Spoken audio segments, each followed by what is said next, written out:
À la une de l'actualité ce soir, la visite officielle que le président français François Hollande entame demain en Côte d'Ivoire. Elle intervient 19 ans après celle de Jacques Chirac. Dans ce journal, décryptage du sens et les enjeux de cette première visite du quinquennat Hollande en terre ivoirienne. Un conseil des ministres s'est tenu ce jour au palais présidentiel. Il s'est penché sur plusieurs questions touchant à la gestion du pouvoir d'État, notamment celle des véhicules administratifs. Quelques 1867 véhicules administratifs sont portés disparus.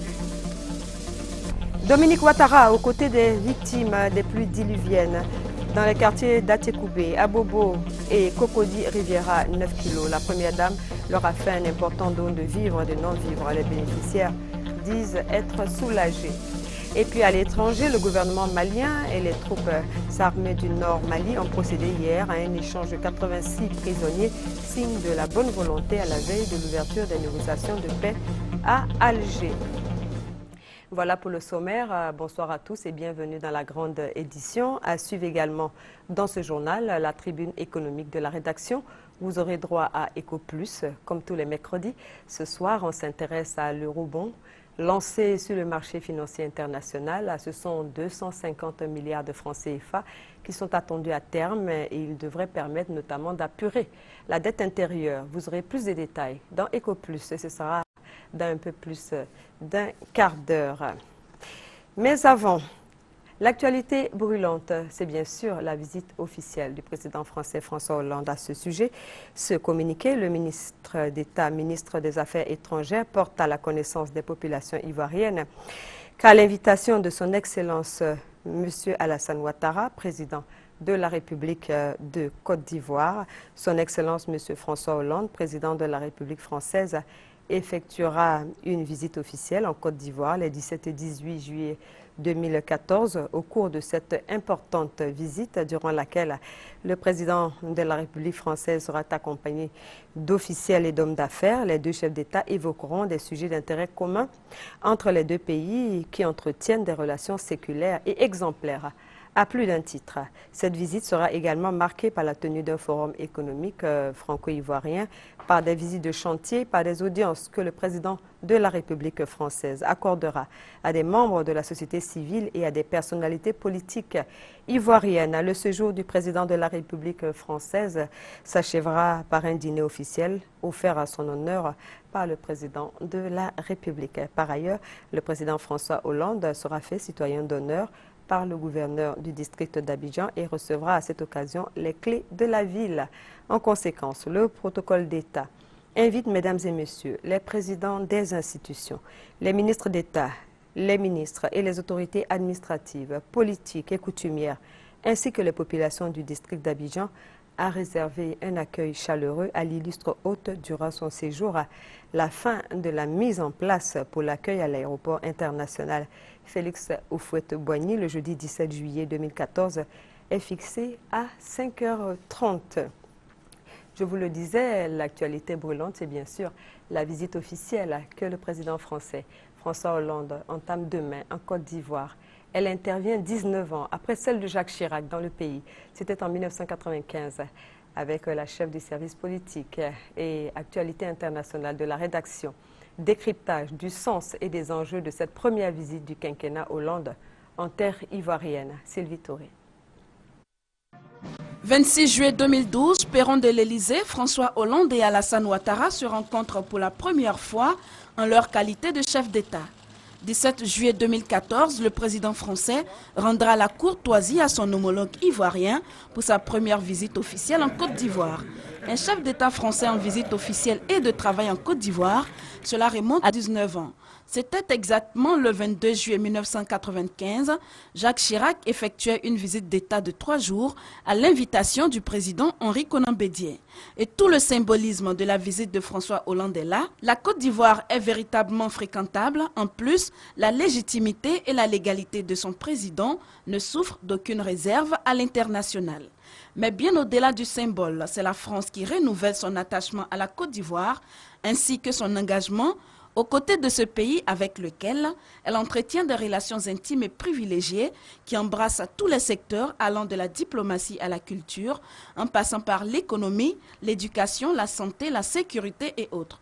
La France premier bailleur de fonds bilatéral de la Côte d'Ivoire, veut accompagner son partenaire et le soutenir sur ces nouveaux sentiers, ceux de la reconstruction, de l'amélioration des conditions de vie des populations et du repositionnement sous-régional.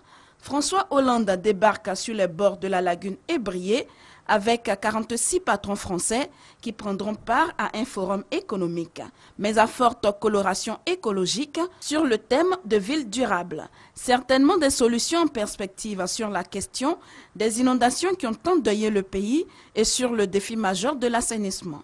Le chapitre des accords bilatéraux prendra également du volume avec la signature de nouveaux accords. Enfin, le président français pourra se faire une idée plus nette du travail abattu par son homologue ivoirien en visitant notamment le chantier du pont Henri Konan Bédié. Au total, une visite de 24 heures qui confirme à nouveau l'excellence des relations entre la Côte d'Ivoire et la France et qui augure d'une marche commune vers l'avenir. Et si on faisait un peu d'histoire à la faveur de cette visite du président Hollande en Côte d'Ivoire? Les relations entre Abidjan et Paris datent de l'époque coloniale, depuis la colonisation en 1893 à ce jour, en passant par l'indépendance et les différentes crises que le pays a connues. Les relations franco-ivoiriennes ont connu plusieurs évolutions. L'histoire des relations entre la France et la Côte d'Ivoire, retracée par Marie-Laure Magniessé et Zani Gabriel. En 1893, la Côte d'Ivoire devient officiellement une colonie française. À cette époque, les deux pays entretiennent des relations de subordination. Le 7 août 1960, la Côte d'Ivoire accède à l'indépendance. Le premier président Félix Houphouët-Boigny garde toutefois d'étroites relations avec la France. Les relations de la Côte d'Ivoire et la France sont anciennes. Et disons, le point de départ officiel, c'est quand la Côte d'Ivoire a été érigée en colonie, le 10 mars 1893. De cette date jusqu'à l'indépendance, c'est l'État colonial. La Côte d'Ivoire est sous domination coloniale. Et c'est à partir de 1960, après que le mouvement d'émancipation a commencé à la fin de la Seconde Guerre mondiale, que la Côte d'Ivoire accède à l'indépendance. À partir de ce moment-là, on a maintenant non plus des relations d'une métropole avec un État colonisé, mais plutôt des relations d'État souverain. À la mort du président Félix Houphouët-Boigny en 1993, Henri Konan Bédié, son successeur, continue de coopérer avec la France. Mais en 2002, les relations entre la France et la Côte d'Ivoire sont affectées par une crise politico-militaire qui divise le territoire ivoirien en deux.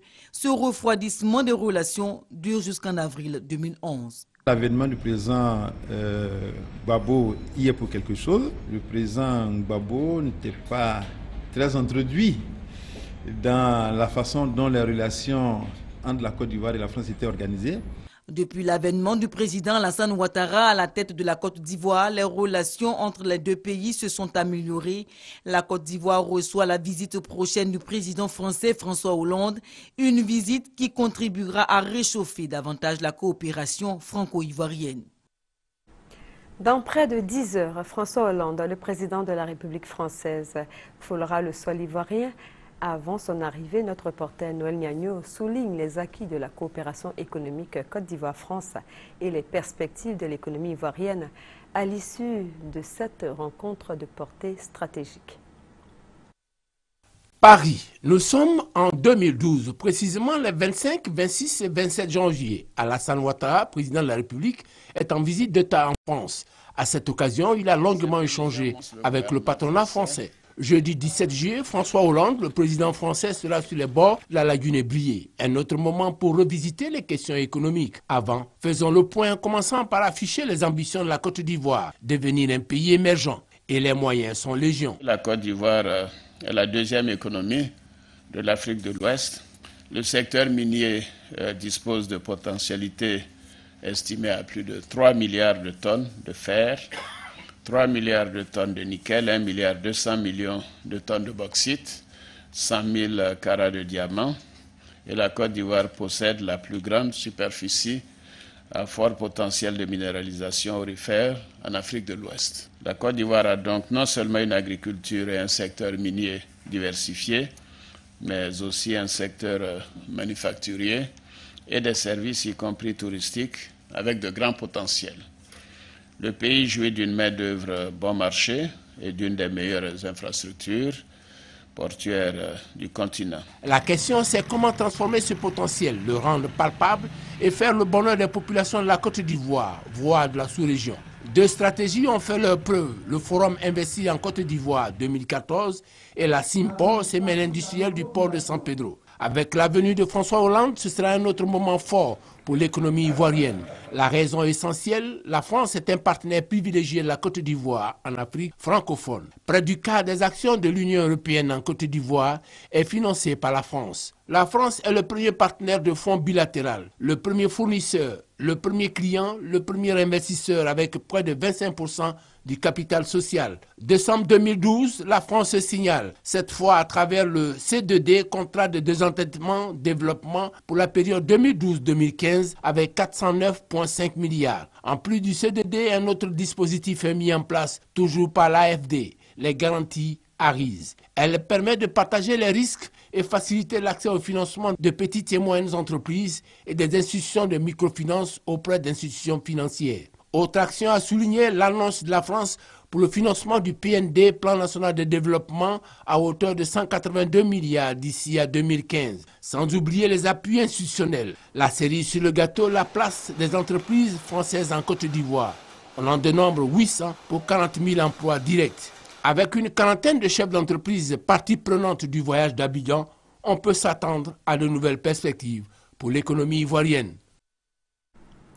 Le président Alassane Ouattara a promulgué aujourd'hui, à l'issue d'un conseil des ministres, la loi sur l'accord de défense avec la France, votée vendredi dernier par le Parlement ivoirien. Le conseil des ministres, ce jour, s'est aussi penché sur d'autres questions touchant à la gestion du pouvoir d'État, notamment celle des véhicules administratifs. Quelques 1867 véhicules administratifs sont portés disparus. Information donnée au terme de ce conseil par le porte-parole du gouvernement Bruno Nabagné-Koné. Les précisions de Jérôme Kofi Abolin. Sur plus de 13 700 véhicules composant le parc automobile de l'administration, plus de 1800 manquent à l'appel. Une situation qui préoccupe le gouvernement, d'où la communication faite en Conseil des ministres ce mercredi 16 juillet 2014 en vue d'une gestion plus rigoureuse des véhicules administratifs. Il s'agit de faire ici une opération qui va permettre donc de retrouver ces véhicules qui sont dans la nature, mais surtout une opération qui va permettre de mieux gérer ce parc-là à l'avenir, d'avoir une gestion plus optimisée, plus sécurisé, plus efficace de ce parc qui est celui de l'administration. Les étapes de ce projet sont les suivantes. Premièrement, la réalisation d'une étude sur la maintenance des véhicules et l'évaluation des besoins.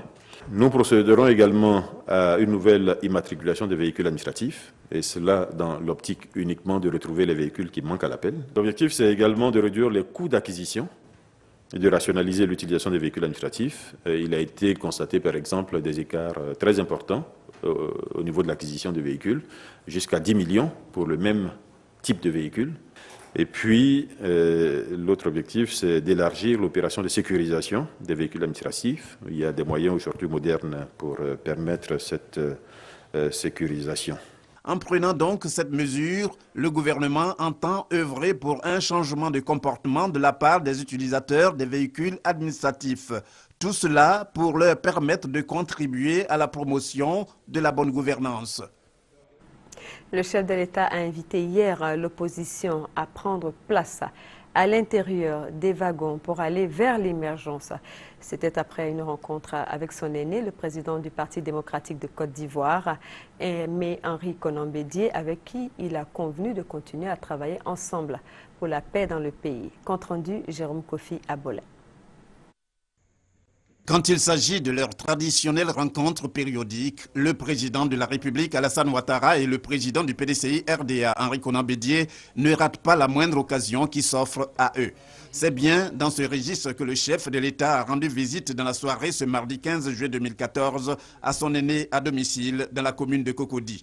Les entretiens de plus d'une heure d'horloge qui se sont déroulés ont notamment porté sur la situation nationale autour des idéaux qui leur sont chers, à savoir la réconciliation et la paix pour un développement harmonieux de la Côte d'Ivoire. Je suis venu voir mon aîné, échanger avec lui.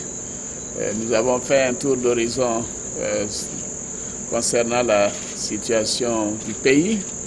Et je crois que nous pouvons dire que le pays va mieux et que beaucoup de choses sont en cours, que ce soit dans le domaine économique, dans le domaine social, le domaine culturel, le domaine diplomatique. La Côte d'Ivoire est mieux connue, plus appréciée maintenant à l'extérieur. Et bien évidemment, nos efforts et nos échanges ont porté sur la situation nationale, les questions donc de politique intérieure. Et nous sommes convenus que nous continuerons de travailler ensemble, la main dans la main, pour renforcer donc la paix dans notre pays. Et ceci est important. Vous savez, sans paix, il n'y a pas en réalité de stabilité politique. Nous avons évoqué évidemment la situation de l'opposition par rapport au grand dossier du jour. Et nous sommes convenus que c'était important que l'opposition comprenne que le train a pris un bon départ, une bonne vitesse de croisière et que c'est de l'intérêt de tous d'être à l'intérieur, d'être dans les wagons pour aller vers l'émergence. Pour le président de la République, Alassane Ouattara, il n'y a pas à se départir du tandem avec le président Bédié. Un tandem, si l'on en croit le chef de l'État, comme un exemple du vivre ensemble devant inspirer tous les Ivoiriens pour une Côte d'Ivoire émergente à l'horizon 2020. Et ces images du ministre d'État, ministre de l'Intérieur et de la Sécurité, qui a échangé dans la journée avec une délégation de l'entreprise Great Wall, spécialisée dans l'industrie automobile et la conception de satellites, Ahmed Bakayoko et Babacar Ndiaye ont évoqué le lancement d'un satellite pour la lutte contre le grand banditisme, la piraterie maritime et le développement de l'agriculture. Ahmed Bakayoko a ensuite échangé avec Laurent Dona Fologo, le président du RPP, le Rassemblement pour la paix, le progrès et le partage dans la ligne de mire, la situation sociopolitique du pays, notamment la composition de la commission électorale indépendante. Les récentes pluies diluviennes tombées sur le district d'Abidjan ont fait plusieurs victimes. La première dame de Côte d'Ivoire, Mme Dominique Ouattara, s'est rendue ce mercredi à Atekoubé, à Bobo et Cocody Riviera, 9 kilos, pour présenter sa compassion à ses victimes, à qui elle a fait des dons importants. Témoignage Viviane Haïma. 80 millions de francs de dons en nature composés de vivres, de non-vivres, de produits pharmaceutiques, plus 10 millions de francs en espèces. C'est le geste de solidarité de la première dame Dominique Ouattara envers les victimes des fortes pluies de tout le district d'Abidjan. Ce mercredi matin, elle a tenu à aller exprimer de vive voix sa compassion aux nombreux sinistrés du district d'Abidjan. Tout d'abord à Atekoubé, au foyer polyvalent, où les victimes des fortes pluies vivant dans la commune avaient été conviées. Ici, les fortes pluies du mois de juin avaient fait 16 morts dans les quartiers de Boribana et Santé 3. La première dame a exprimé son réconfort aux familles et à l'ensemble des victimes. Chers frères et sœurs d'Atekoubé, c'est le cœur rempli de tristesse que je vous rends visite aujourd'hui pour vous apporter mon réconfort après la dure épreuve que vous traversez. Une fois de plus, les pluies diluviennes ont arraché des êtres chers de l'affection de ceux qui les aimaient. Elles ont laissé des familles dans le dénuement complet et endeuillé la nation tout entière. Je ne pouvais rester loin de vous à un moment aussi difficile qui me touche au plus haut point. Ainsi, dès mon retour de voyage, j'ai tenu à vous exprimer de vive voix toute ma compassion, ainsi que celle de mon cher époux, le président Alassane Ouattara. Elle leur a offert de nombreux dons en vivres et non-vivres, plus une enveloppe de 1 million de francs. Une prière œcuménique a été dite par la voix d'un des leurs résidant à Mossikro qui a perdu sa femme et ses 3 enfants durant les fortes pluies. Les sinistrés d'Atekoubé ont remercié la première dame pour sa solidarité à leur égard. Merci maman, car votre présence à nos côtés ce matin soulage nos peines et apaise nos cœurs. Merci encore pour le sourire que vous nous apportez, parce qu'en vous, nous voyons une lueur d'espoir à l'horizon en ce qui concerne notre problème de recasement. Que Dieu le Tout-Puissant vous rende au centuple, à vous et à votre cher époux, tous les bienfaits que vous apportez aux populations de Côte d'Ivoire en général et en particulier à celles d'Atekoubé. Le conseil municipal d'Atekoubé a dit son infinie reconnaissance à la Première Dame pour sa présence aux côtés des sinistrés de la commune. C'est sous une pluie battante que la Première Dame a quand même poursuivi sa visite aux victimes des récentes pluies. Après Atekoubé, cap a été mis sur la commune d'Abobo, à Anankwa-Kouté, où les pluies ont également fait de nombreux sinistrés. Ici aussi, la Première Dame a témoigné son soutien aux victimes. Ici également, elle a offert des dons en vivres et non-vivres et une enveloppe de 1 million de francs. Le chef du village d'Anankwa-Kouté a longuement remercié la Première Dame et à travers elle, le président de la République. Dernière halte de ce périple, la Riviera 9 kg, qui a connu aussi un grand nombre de sinistrés. Les sinistrés de Cocody Danga, de Gobelé, de Bonoumen, d'Akwedo s'étaient joints à ceux de 9 kg. Nous avons été effarés de voir les dégâts causés par les pluies, les décès, les personnes qui avaient perdu leurs biens, leur foyer. Et nous vous disons Yako, il faut. Les populations présentes ont exprimé leur gratitude à la Première Dame. À leur suite, le maire de Cocody a remercié la Première Dame pour sa présence en ce lieu. Pour tous ces sinistrés de la Riviera 9 kg, ce sont 15 millions de francs de dons en nature et une enveloppe de 1 million de francs qui ont été offerts par la Première Dame. Au nom du gouvernement, la ministre de la Solidarité, de la Famille, de la Femme et de l'Enfant n'a pu s'empêcher de dire merci à son tour à la Première Dame Dominique Ouattara pour son soutien aux nombreux sinistrés. Sitôt revenu de votre mission hors de Côte d'Ivoire, vous avez tenu vous-même, sous cette pluie, à Atekoubé, à Abobo et à présent à Cocody, à apporter votre compassion aux familles sinistrées et à tous les citoyens. Qu'est-ce qu'on peut mieux espérer que d'avoir à côté de notre président de la République, on ne dit plus derrière un homme, à côté d'un homme, d'un grand homme du président de la République.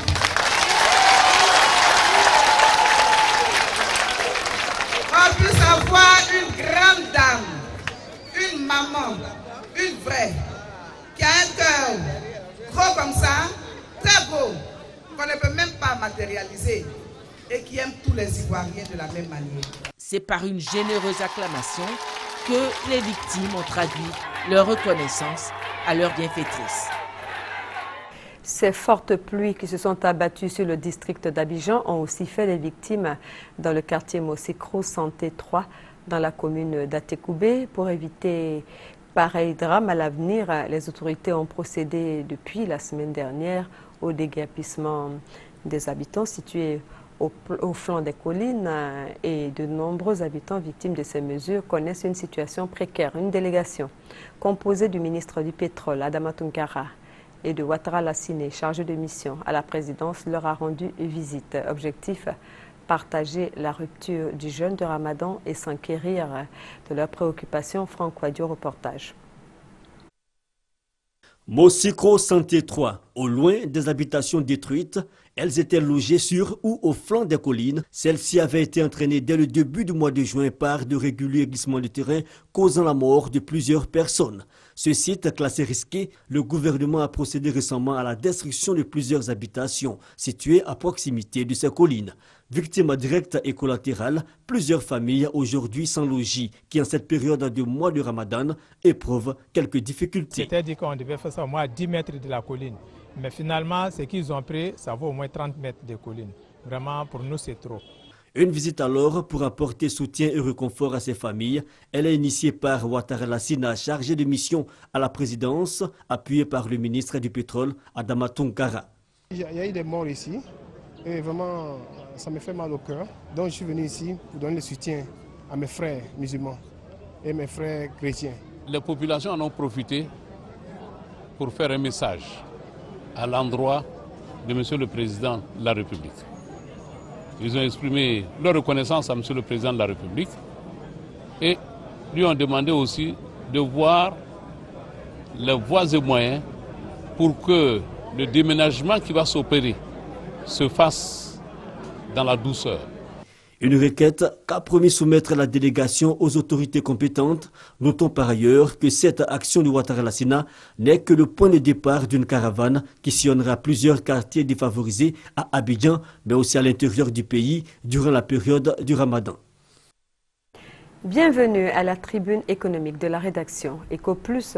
Ce soir, on s'intéresse à l'eurobond lancé par le gouvernement ivoirien sur le marché financier international.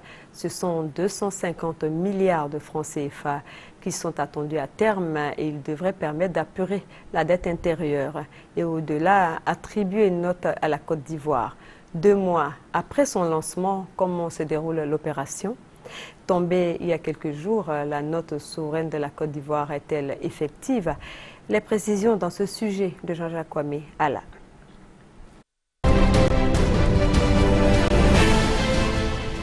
L'État de Côte d'Ivoire a lancé en mai dernier le processus d'émission de 500 millions de dollars US, soit environ 250 milliards de francs CFA, sur le marché financier international. Les ressources recherchées à travers cette opération financière, dénommée Eurobond, sont destinées au budget de l'État 2014. Objectif, permettre à l'État de poursuivre ses efforts, notamment en matière d'apurement des arriérés de la dette intérieure, mais aussi d'accélérer la mise en œuvre du PND, Plan national de développement, période 2012-2015, en vue de réduire le taux de pauvreté de moitié à l'horizon 2015. Et pour rétablir sa crédibilité sur le marché financier international, un marché dont la Côte d'Ivoire avait disparu depuis la crise d'endettement des années 1980, la Côte d'Ivoire bénéficie de l'expertise d'un conseiller financier local, d'un conseiller juridique international, d'une agence de notation locale, de 2 agences internationales de notation et de 3 banques de référence mondiales pour la levée des fonds. C'est vraiment une première entrée en matière. Ça nous permet à la fois de rentrer avec succès, avec notoriété et de faire noter la Côte d'Ivoire. Faire noter la Côte d'Ivoire, le verdict des 2 agences de notation internationales mandatées pour cette opération est tombé depuis le 8 juillet pour Moody's et ce 15 juillet seulement hier pour Fitch. Déjà, ça permet aux investisseurs d'avoir une visibilité sur la Côte d'Ivoire, donc c'est une très bonne chose. Les investisseurs ont besoin de savoir à qui ils prêtent leur argent. Donc évidemment, le fait que la Côte d'Ivoire soit notée est une très bonne chose parce que ça permet aux investisseurs d'avoir une visibilité. Et ça va permettre aussi d'établir les conditions d'emprunt pour la Côte d'Ivoire, notamment le taux du coupon, qui est le taux du bond qui est mis. Et donc la note de la Côte d'Ivoire va correspondre à un certain taux d'intérêt. Moody's a attribué la note souveraine B1 et Fitch la note souveraine B à la Côte d'Ivoire. Une note toutefois inférieure d'un cran à celle accordée au pays par Moody's. Réaction positive des autorités ivoiriennes. Pour une première entrée sur le marché international, après 10 années de crise, je crois qu'on commence très bien. Je pense que la communauté internationale salue les efforts très importants menés par le président de la République. Vraiment, la Côte d'Ivoire est très positivement perçue à l'extérieur. Nous en sommes heureux puisque les participations ont dépassé toute espérance. Les notes souveraines B1 et B attribuées à la Côte d'Ivoire sont assorties de perspectives positives, d'écritage. Pour le marché international, ce qui est important, c'est les perspectives. Et là, depuis 2012, on a des taux de croissance records, même à l'échelle mondiale. Il faut savoir que la Côte d'Ivoire, c'est le pays qui a l'une des plus fortes croissances à l'échelle mondiale. Ça a été le cas en 2012, ce sera le cas en 2013 et ce sera probablement encore le cas en 2014. Donc les investisseurs internationaux ont beaucoup à attendre de ce pays-là.